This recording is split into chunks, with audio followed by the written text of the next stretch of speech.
বিসমিল্লাহির রহমানির রহিম। আসসালামু আলাইকুম। খুলনা অনলাইন স্কুলের প্রিয় দর্শক, অভিভাবক ও সুপ্রিয় শিক্ষার্থী সবাইকে স্বাগত জানাচ্ছি। আমি আজকে এমন কিছু বিষয় নিয়ে আলোচনা করব যেই বিষয়গুলি হয়তোবা তোমাদের কখনো তোমাদের নবম দশম শ্রেণীর কোনো পরীক্ষাতে নাও আসতে পারে, কিন্তু আমি মনে করি যে তোমাদের এই বিষয়গুলি জানাটা এতই জরুরি যে যেই বিষয়গুলি সম্পর্কে তোমরা না জানলে তোমরা এই নবম দশম শ্রেণীর জ্যামিতিতে মানে আগাইতে পারবা না। কোনো বিষয়ে জ্যামিতির কোনো একটা উপপাদ্য বা সম্পাদ্য যাই বলো, কোনো কিছুই তোমরা ভালো করে বুঝবে না। তো সেই ক্ষেত্রে তুমি শুধু মুখস্থ করতে পারবে। তো আমি মনে করি যেটা যে জ্যামিতি বা গণিতের যাই বলো, কোনো কিছু আসলে মুখস্থের বিষয় না, বুঝতে হবে। তোমাদেরকে ভালো মানুষ হিসেবে গড়ে উঠতে হইলে তোমাদের পুঁথিগত যেই বিদ্যা, বইয়ের পড়াও বুঝতে হবে, বইয়ের পড়া জানতে হবে, ভালো করে বুঝতে হবে। তো এই শুধু সার্টিফিকেট অর্জনের জন্যই আমরা লেখাপড়া করব না। আমরা শুধু চাকরি করতে হবে সার্টিফিকেট দিয়ে, সেই উদ্দেশ্যেই পড়াশোনা করব না। আমরা জানবো, অনেক সব কিছুই জানবো। আমাদের সিলেবাসে যা কিছু আছে তা জানবো, সিলেবাসের বাইরেও আমাদের আশেপাশে যা কিছু আছে আমাদের সব কিছুই সম্পর্কে জানতে হবে। জানার কোনো শেষ নাই। তবে যে যে যে যত বেশি জানে সে তত বেশি জ্ঞানী। আর জ্ঞানীর মর্যাদা, জ্ঞানীর কদর শুধুমাত্র জ্ঞানীরাই দিতে পারে। তো যাই হোক, আমি কথা না বাড়িয়ে আমার মূল আলোচনায় চলে যাচ্ছি। আজকে যে বিষয়টা নিয়ে আমি আলোচনা করব, মূলত আমার আলোচনা হবে আজকে জ্যামিতির প্রাথমিক ধারণা। জ্যামিতির প্রাথমিক যে ধারণাটা, এইটার আমি আজকে নামকরণ করেছি সমতল জ্যামিতি, যেটা তোমাদের নবম দশম শ্রেণীর গণিতে, সাধারণ গণিতে অন্তর্ভুক্ত। তো উচ্চতর গণিতে গেলে হয়তোবা বা পরিমিতিতে গেলে হয়তোবা তোমাদের লাগবে যে সমতল না হইয়া বক্রতল বা ত্রিমাত্রিক যেই জ্যামিতি, ওইগুলি নিয়ে আলোচনা হবে। তো আজকে আমার আলোচনায় এই সমতল জ্যামিতি আছে। সমতল জ্যামিতিটা সমতল জ্যামিতির অন্তর্গত যে বিষয়গুলি আছে, এই বিষয়গুলি হচ্ছে স্থান, তল, রেখা, বিন্দু, তারপরে আছে রেখা, রশ্মি, রেখাংশ এবং কোণ। এই বিভিন্ন ধরনের কোণ আছে। আমি সংক্ষিপ্ত পরিসরে সবগুলি বিষয় নিয়ে আলোচনা করব। তো আশা করছি তোমরা যারা এই মুহূর্তে আমার সাথে লাইভ সেশনে যুক্ত আছো, তোমরা আমার পুরো সময়টা আমার সাথে থাকলে জ্যামিতির যেই প্রাথমিক ভিত্তিটা তোমাদের অনেক মজবুত হবে এবং পরবর্তী যেই ক্লাসগুলি হবে, পরবর্তীতে বিভিন্ন সম্পাদ্য, উপপাদ্যের প্রমাণ আমরা যুক্তি দিয়ে প্রমাণ করব এবং বিভিন্ন এক্সট্রাগুলিও আমরা প্রমাণ করব। সেই ক্ষেত্রে তোমাদের বুঝতে খুব সহজ হবে। তো আমার আজকের আলোচনায় প্রথমেই জ্যামিতি তোমরা অনেক নিচের ক্লাস থেকেই এটা সম্পর্কে শুনে এসেছো যে জ্যামিতি হচ্ছে দুটি শব্দের, আসলে এখানে জ্যামিতি শব্দটাকে দুটি অংশে ভাগ করা যায়। একটা হচ্ছে যা, একটা হচ্ছে যা, আর একটা হচ্ছে মিতি। যা, যার অর্থ হচ্ছে কি ভূমি, যা অর্থ হচ্ছে কি ভূমি, আর মিতি, অর্থ হচ্ছে পরিমাপ। পরিমাপ। তাহলে জ্যামিতি শব্দের অর্থ হচ্ছে কি ভূমির পরিমাপ। তো এই ভূমির পরিমাপ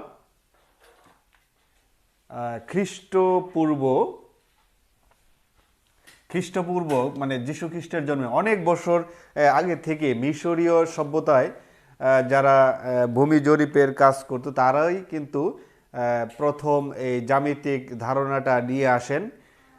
যে বিভিন্ন মাপজোকের ক্ষেত্রে ভূমির, বিশেষ করে ভূমির পরিমাপের জন্য এই জ্যামিতির ধারণাটা সৃষ্টি হয়েছে। জ্যামিতিক যেই বিভিন্ন সংজ্ঞা, প্রতিজ্ঞা, স্বীকার্য, স্বতঃসিদ্ধ এইগুলি কিন্তু এই ভূমির পরিমাপের ক্ষেত্রে ভূমির পরিমাপ করতে গিয়েই এর প্রয়োজনীয়তাটা অনুভব করা হয়েছে এবং তখন থেকেই এই জ্যামিতির যে বিষয়গুলি নিয়ে আলোচনা শুরু হয়েছে।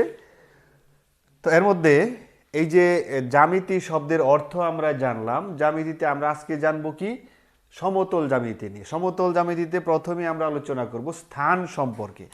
তো স্থান বলতে কি বোঝায়? আমরা এই যে ধরো একটা পেন আছে, এই পেনটা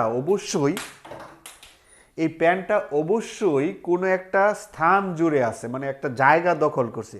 যতটুকু জায়গা দখল করছে এই জায়গাটুকুই হচ্ছে তার একটা স্থান। তো এই স্থানটাকে আমরা বিভিন্নভাবে বর্ণনা করার চেষ্টা করব। তো সেই বর্ণনায় প্রথমে আসবে হচ্ছে তল। তল বলতে কি বোঝায়? যে কোনো একটা বস্তু বা কোনো একটা ঘনবস্তু বলতে কি বোঝায়? যেই বস্তুগুলির মানে প্রত্যেকটা বস্তুই আমরা দেখব, ভালো করে লক্ষ্য করলে দেখব যে প্রত্যেকটা বস্তুই কিন্তু ত্রিমাত্রিক। মানে ত্রিমাত্রিক বলতে দৈর্ঘ্য আছে, প্রস্থ আছে, উচ্চতা আছে। ধরো এই যে একটা ডাস্টার, এইটার দৈর্ঘ্য আছে, প্রস্থ আছে, উচ্চতা আছে। তো এই তিন দিক দিয়েই কিন্তু প্রত্যেকটা বস্তুকে এরকম তিন দিক দিয়ে কিন্তু পরিমাপ করা যায়। তো এই যে তিনটি মাত্রা, দৈর্ঘ্য, প্রস্থ, উচ্চতা, এটা অবশ্য গোলাকার বস্তুর ক্ষেত্রেও কিন্তু তিন দিক দিয়ে আমরা পরিমাপ করতে পারি। একটা গোলাকার বস্তু, এই যে একটা বস্তু এইভাবে গোলাকার আবার লম্বা আছে, এইটা কিন্তু আমরা এইভাবে দৈর্ঘ্য মাপতে পারি, এইভাবে প্রস্থ মাপতে পারি, আবার এইভাবে উচ্চতাটাও মাপতে পারি। প্রত্যেকটা বস্তুই কিন্তু ত্রিমাত্রিক, দৈর্ঘ্য, প্রস্থ, উচ্চতা আছে। তো এই দৈর্ঘ্য, প্রস্থ, উচ্চতা বিশিষ্ট ত্রিমাত্রিক বস্তুর যেই পৃষ্ঠাগুলি আছে, এই পৃষ্ঠা উপরিভাগ, এই পৃষ্ঠা যে পৃষ্ঠাটাকেই বলা হয় কি তল। তাহলে আমরা এটাকে বলতে পারি যে ঘনবস্তুর উপরিভাগই হচ্ছে তল। তো আমরা এই ঘনবস্তু যদি একটা চিন্তা করি, এরকম একটা ঘনবস্তু যদি আমি এইখানে আঁকার চেষ্টা করি, দেখো এইরকম করে একটা ঘনবস্তু আমরা আঁকবো। এই যে একটা ঘনবস্তু আঁকলাম,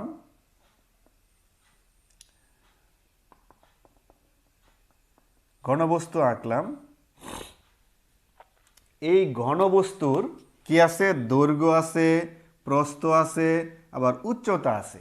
যদি আমরা এই ঘনবস্তুটা আমি কি বলছিলাম যে ঘনবস্তুর এই উপরিভাগকে, এইটা উপরিভাগ, এইটা ঘনবস্তুর উপরিভাগকেই তল বলা হয়। তাহলে এই তলের বিষয়টা আমরা আরেকটু অন্যভাবে বর্ণনা করতে পারি, যেটা হচ্ছে এই যে দেখো আমাদের যে দৈর্ঘ্য আছে, প্রস্থ আছে, দৈর্ঘ্য আর প্রস্থ ঠিক রেখে আমি যদি উচ্চতাটা কমাইতে চাই, উচ্চতাটা যদি আস্তে আস্তে আমি কমাইতে চাই, তো কমাইলে কীরকম হবে? উচ্চতা কমাইলে হবে এরকম যে এই দিক থেকে একটু মুছে দিলাম, এই দিক থেকে একটু মুছে দিলাম, এরকম হবে উচ্চতাটা। তো প্রস্থটা হবে এরকম, উচ্চতাটা আমি শুধু উচ্চতা কমাইতেছি। হ্যাঁ, উচ্চতা কমাইতে গেলে উচ্চতা কিন্তু এই দিক থেকেও কমবে, এই দিক থেকে যদি কমে তাহলে হবে এরকম হবে। তো উচ্চতা যদি আমি কমাইতে চাই, কমাইতে এক পর্যায়ে কি হবে? এই যে উচ্চতাটা একটুও থাকবে না, এদিকে উচ্চতা একটুও থাকবে না, এদিকে উচ্চতা একটুও থাকবে না। তাহলে বিষয়টা কীরকম হবে? আমি একটু এদিকে মুছে দিই, তাহলে বুঝতে পারবে, যাতে তোমরা স্পষ্ট বুঝতে পারো বিষয়টা কেমন হবে। এরকম হবে কিন্তু তখন উচ্চতা এদিকে কোনো দিকে উচ্চতা নাই, শুধু উপরিভাগটা মানে উপরের পৃষ্ঠাটা রয়ে গেল। তাহলে যে অংশটা রইল, এই অংশটাই হবে তল। কি রইল? শুধুমাত্র উপরের একটা পৃষ্ঠা রইল, এটাই হচ্ছে তল। এখন চিন্তা করো এই তলটার কি আছে? এই তলটার আছে দৈর্ঘ্য আর প্রস্থ আছে। তো এই তলটাকে আমরা এভাবে আরেকটু সোজা করে আঁকতে পারি। তলটাকে আমরা যদি এভাবে আঁকি, সোজা করে যদি আঁকি তলটা, এই তলের কি আছে, দৈর্ঘ্য আছে আর প্রস্থ আছে। তো এই দৈর্ঘ্য প্রস্থ দুইটা থেকে আমরা একটা মাত্রা ঠিক রেখে যদি আরেকটা মাত্রা কমাইতে থাকি, ধরো আমরা দৈর্ঘ্য ঠিক রাখলাম, শুধু এই প্রস্থটা আমি কমাইতে থাকবো। কমাইতে থাকলে কি হবে, এটা থেকে যদি আমি প্রস্থটা যতটুকু আছে আমি যদি আরেকটু কমাই দিই তাহলে এই পর্যায়ে আসবে, আরেকটু কমাইলে এই পর্যায়ে আসবে, আরেকটু কমাইলে এই পর্যায়ে আসবে, নিচের অংশগুলি আর থাকবে না।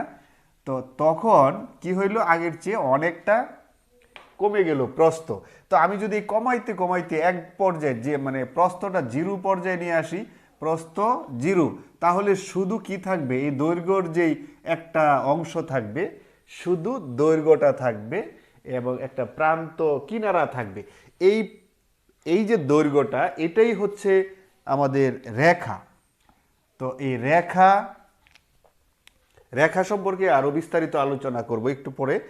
তো এটাই হচ্ছে রেখা। মানে আমি প্রথম ছিল ঘনবস্তু, উচ্চতা কমাইতে কমাইতে জিরোতে নিলে কি হইল, কি পাইছিলাম, তল বা পৃষ্ঠা পাইছিলাম। এই পৃষ্ঠা বা তলের প্রস্থটাকে আমি কমাইতে কমাইতে যদি জিরো পর্যায়ে নিয়ে আসি, প্রস্থ যদি জিরো হয় তাহলে শুধু থাকে কি দৈর্ঘ্যটা, আর এটাই হচ্ছে রেখা।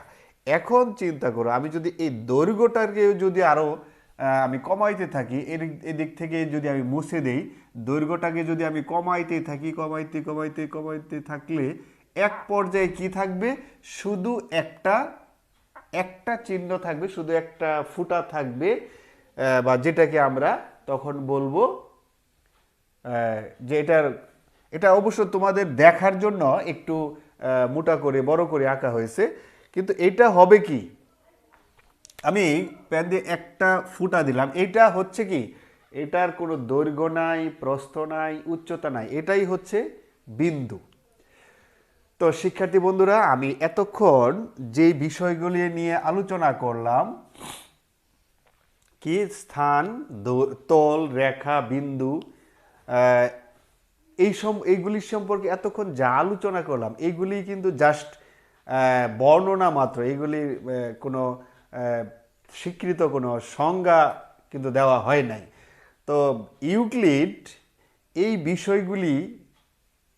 বিষয়গুলিকে সংজ্ঞায়িত করার চেষ্টা করেছেন তার বিখ্যাত গ্রন্থ এলিমেন্টস গ্রন্থের মধ্যে। প্রথম খণ্ডেই এই বিষয়গুলি নিয়ে সংজ্ঞায়িত করার চেষ্টা করেছেন, যদিও আধুনিক জ্যামিতিতে এই সংজ্ঞাগুলি পুরোপুরি গ্রহণযোগ্য না। তথাপি যে সংজ্ঞাগুলি তিনি দাঁড় করিয়েছেন এগুলিকে কি বলা হয়, ইউক্লিডের স্বীকার্য বলা হয়। তো আবার জ্যামিতিতে এমন কিছু কিছু বিষয় আছে যেগুলিকে আমরা সংজ্ঞায়িত করতে পারি না, না পারলেও এগুলি আমরা সবাই জানি বলে ধরে নিই।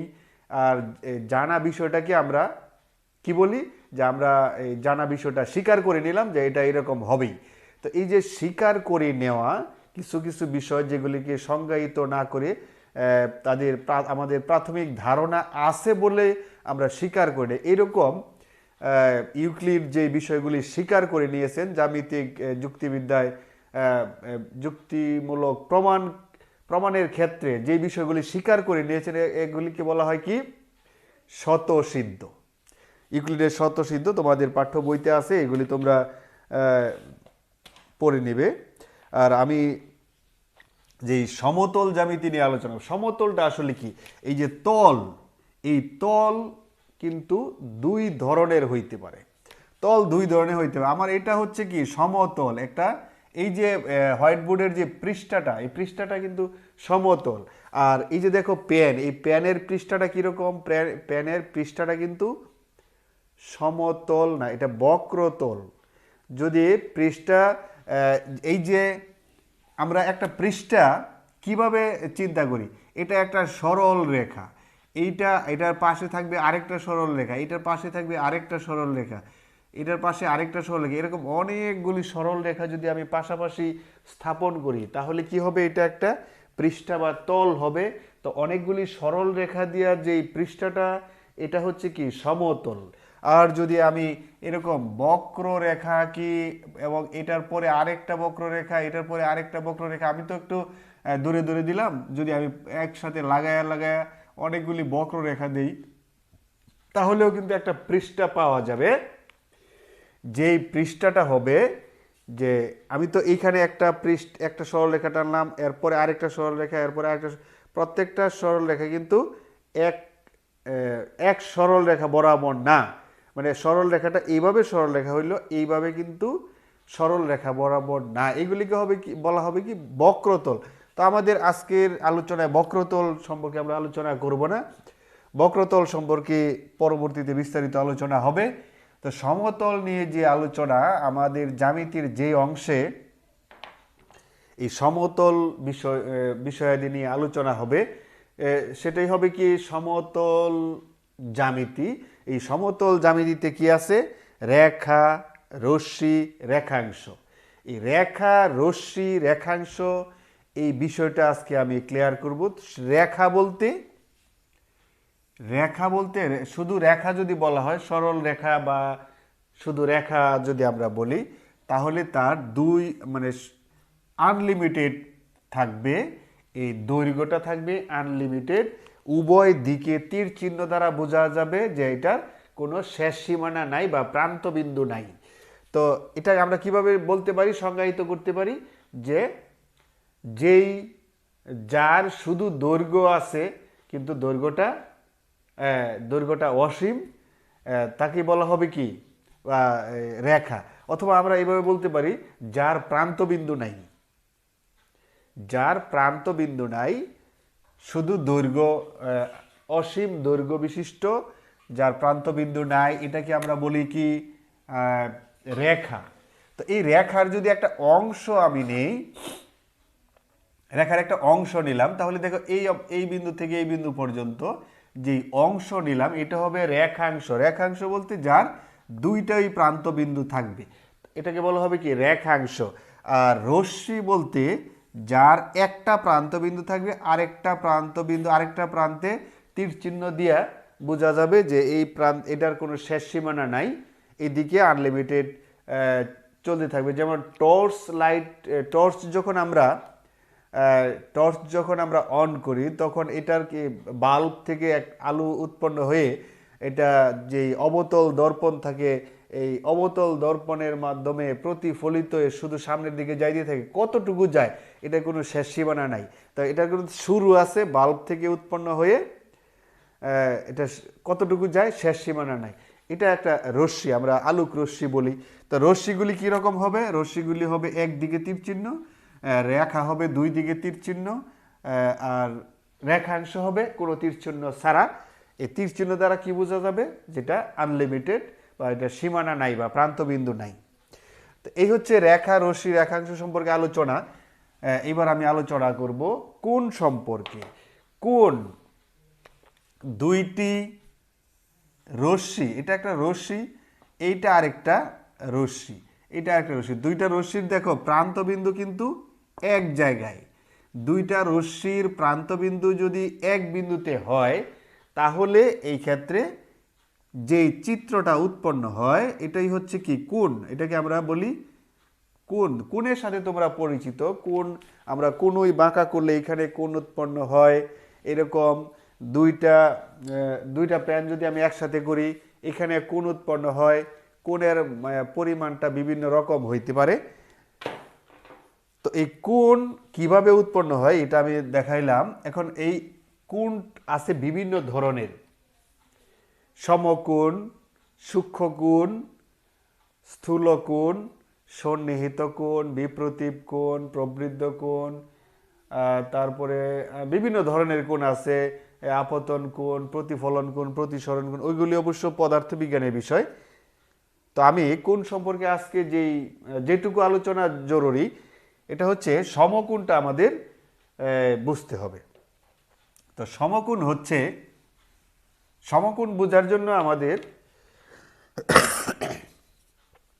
কি করতে হবে? সমকোণ হচ্ছে একটা সরল রেখার বা একটা রেখার উপর যদি একটা রেখার এক পাশে যদি দুইটি সন্নিহিত কোণ সমান হয়, তাহলে চিন্তা করো আমার এই সমকোণ বুঝাইতে গেলে আমার কি লাগবে, সন্নিহিত কোণ সম্পর্কে আগে জানতে হবে। তাহলে আমরা সন্নিহিত কোণটা আগে আলোচনা করি। সন্নিহিত কোণ বলতে যদি দুইটি কোণের, এটা একটা কোণ, এটা একটা কোণ, আরেকটা কোণ মনে করো এটা সাথেই হইল আরেকটা কোণ, তাহলে দেখো এইটা একটা কোণ, এইটা আরেকটা কোণ, এই দুইটি কোণের, আমি তো তার আগে আমাকে একটু বলতে হবে যে দুইটি রশ্মির প্রান্তবিন্দু যদি এক জায়গায় হয়, একই বিন্দুতে হয়, তাহলে এখানে কি হয়, কোণ উৎপন্ন হয়। তো এই প্রান্তবিন্দু যেই যেই বিন্দুতে থাকে, উভয় রশ্মির প্রান্তবিন্দু যেই বিন্দুটা হচ্ছে উভয় রশ্মির প্রান্তবিন্দু, এইটাকে বলা হবে এই কোণের শীর্ষবিন্দু বা কোণের শীর্ষ। আর যেই দুইটা রশ্মি মিলে কোণ উৎপন্ন হলে দুইটা রশ্মিকে বলা হবে এই কোণের বাহু। তাহলে কোণের কি কি থাকে, কোণের থাকে দুইটা জিনিস, একটা হচ্ছে বাহু আর একটা হচ্ছে শীর্ষবিন্দু। তো বাহু থাকে দুইটা, শীর্ষবিন্দু থাকে কয়টা, একটা। এইটা হচ্ছে কোণের ধারণা। তো এই কোণের ধারণাটাকে কাজে লাগাই আমি প্রথমে বলবো সন্নিহিত কোণ। সন্নিহিত কোণ হচ্ছে যদি দুইটি কোণের শীর্ষবিন্দু একই বিন্দু হয়। দেখো এই কোণের শীর্ষবিন্দু এইটা, এই কোণেরও শীর্ষবিন্দু কিন্তু এইটা। যদি দুইটি কোণের শীর্ষবিন্দু একই বিন্দু হয় এবং কোণ দুইটির মাঝে একটি সাধারণ বাহু থাকে, সাধারণ বাহু বলতে কমন বাহু, যেটা এই কোণেরও বাহু, এই কোণেরও বাহু, এরকম যদি দুইটি কোণের একটি সাধারণ বাহু থাকে এবং দুটি কোণের একই শীর্ষবিন্দু হয়, তাহলে এই কোণ দুটিকে বলা হয় সন্নিহিত কোণ। মানে একটার সাপেক্ষে আরেকটা কোণ হবে সন্নিহিত কোণ। এই কোণের সন্নিহিত কোণ এইটা, এই কোণের সন্নিহিত কোণ এইটা। তো এখন এই যে দুইটি সন্নিহিত কোণ, এই দুইটা সন্নিহিত কোণ যদি একটা সরল রেখার, যদি দুইটি সন্নিহিত কোণ একটি সরল রেখার এক পাশে হয়, একটা সরল রেখার এক পাশে যদি দুইটি সন্নিহিত কোণ থাকে, তাহলে এবং এই দুইটি কোণের সন্নিহিত কোণের পরিমাণ যদি সমান হয়, কীরকম হইলে সমান হবে, এরকম হইলে সমান হবে। এটা একটা কোণ সন্নিহিত, এইটার সন্নিহিত কোণ এটা, এটা সন্নিহিত কোণ এটা। যদি একটা সরল রেখার এক পাশে দুইটি সন্নিহিত কোণ সমান হয়, তাহলে এই কোণ দুটির প্রত্যেকটা কোণকে বলা হবে এক সমকোণ বা 90 ডিগ্রি। এবং তাহলে কি হইল, এই কোণটা হইল এক সমকোণ এবং এই সমকোণের বাহু দুইটা কি হবে, এই বাহু আর এই বাহু, একটা বাহুর উপর আরেকটা বাহু হবে তখন লম্ব। তাহলে আমরা লম্বের ধারণাটাও পাইলাম। সমকোণের বাহু দুটি হবে কি, একটা বাহু আরেকটা বাহুর উপর লম্ব হবে। তো এই হলো সমকোণ। সমকোণ তাহলে আমরা কি জানলাম, সমকোণ হচ্ছে একটা বাহুর উপর আরেকটা বাহু যদি লম্ব হয়, তাহলে এইখানে সমকোণ উৎপন্ন হয়।